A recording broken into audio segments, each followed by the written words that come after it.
I'm Brian Roberts, and we're here in Monaco for the Ernst & Young World Entrepreneur of the Year event, where I had an opportunity to listen in on the story of Audette Exel. Stay tuned. This is a story you don't want to miss.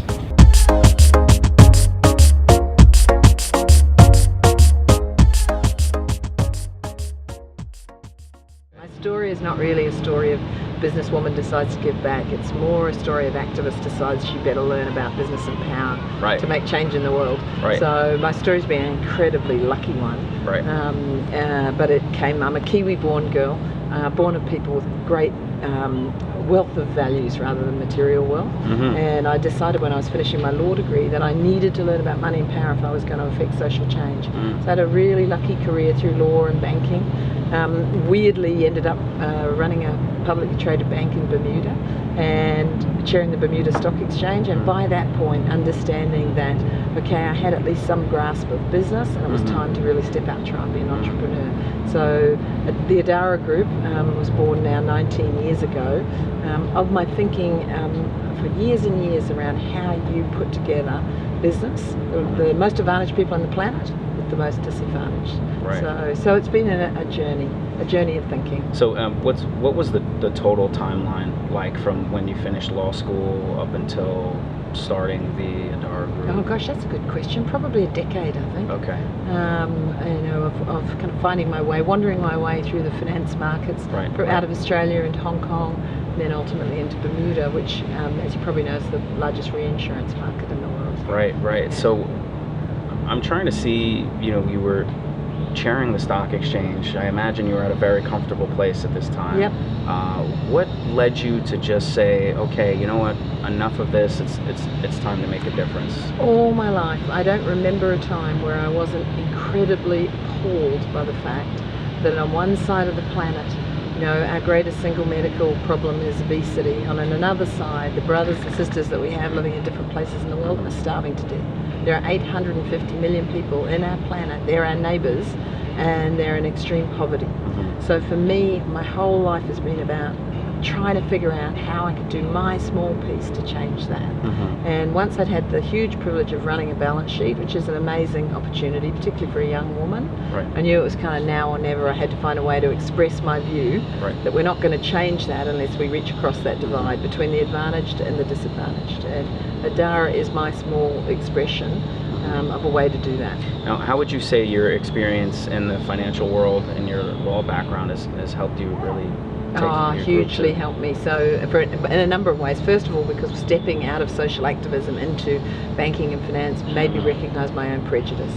So I woke up and realised that actually we're all the same no matter which part of the world we're born in, and you know, whether we're advantaged or disadvantaged. Secondly, the skill set of finance and banking allowed me to create businesses that I've created for the sole purpose of generating revenue to fund development work. So we have two corporate advisory businesses. The latest one we launched 18 months ago, and they are the funding engines. They're the little steam rooms, and they're in the markets doing advice work on mergers and acquisitions, on all across the spectrum of complex commercial problem solving for large corporates. But all the money that they make goes to the non-profit that we have, Adara Development, that works with women and children in the poorest and most remote places.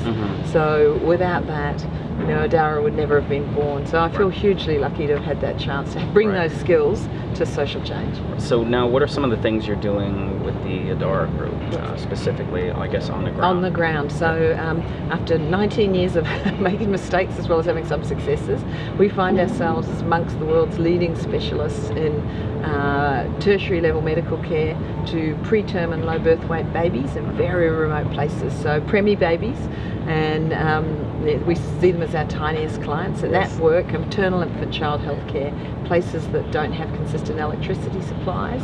That work has taken us really onto a global stage because we've been doing it now for 2 decades.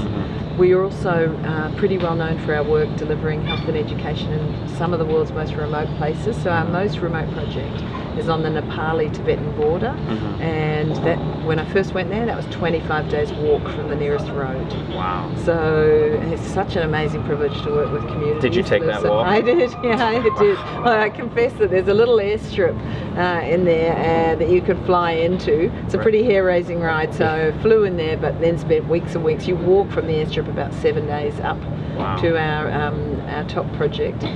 But it's an amazing, beautiful part of the world, but in a huge need, because it's so hard to get up there. It's hard for the government to deliver service. It's hard for non-profits to deliver service. So we do the work in remote, magical places where other people find it difficult to go. Right. So what advice would you give to someone looking to make a difference, like you have, who's kind of just getting started, maybe just starting school or just starting a business, let's say? I tell people it's absolutely possible. You know, one of the beautiful things about the last 20 years is watching the change in the way people think about the role of business. I love the Gen Ys and the millennials, the way they're coming up, looking at business completely differently.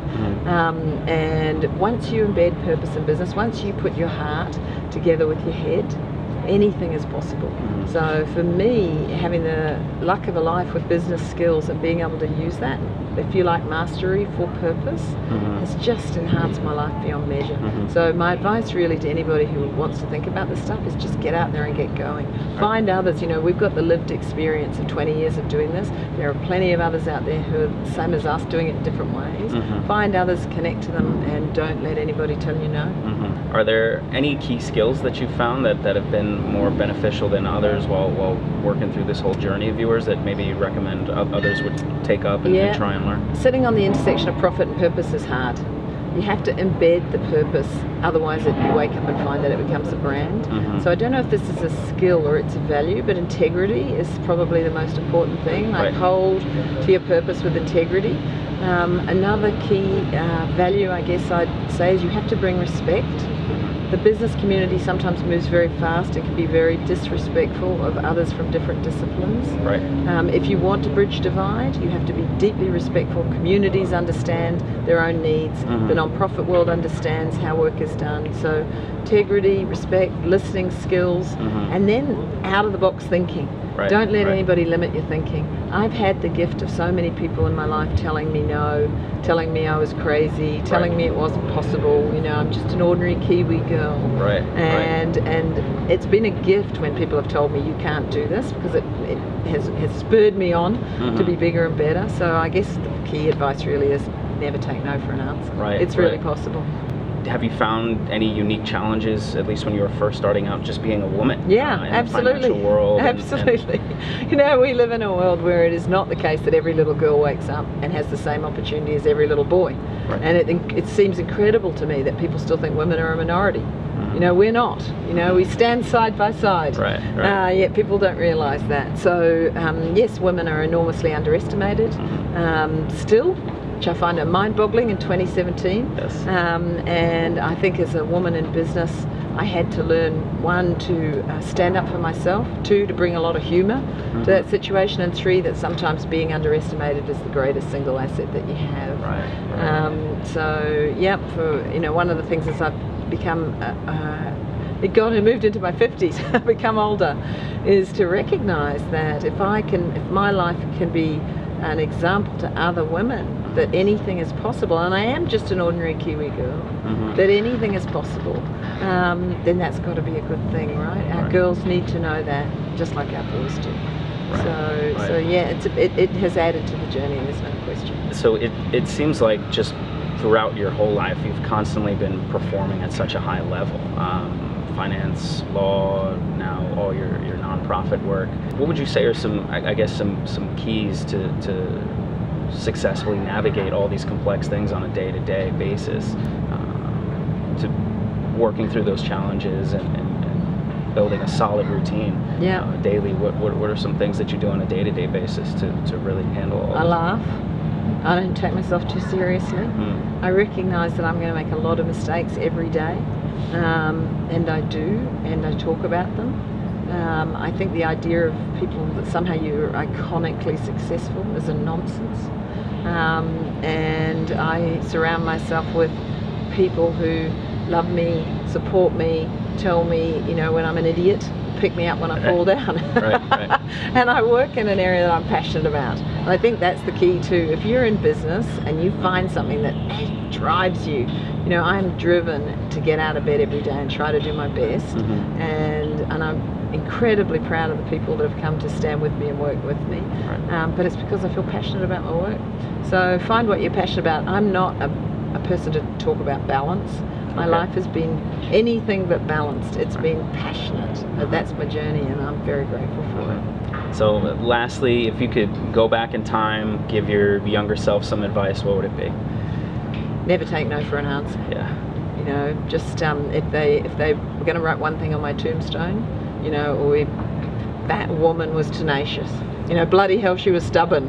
And, you know, that's what you've got to be if you want to change the world, right? We don't, you know, well-behaved women really make history.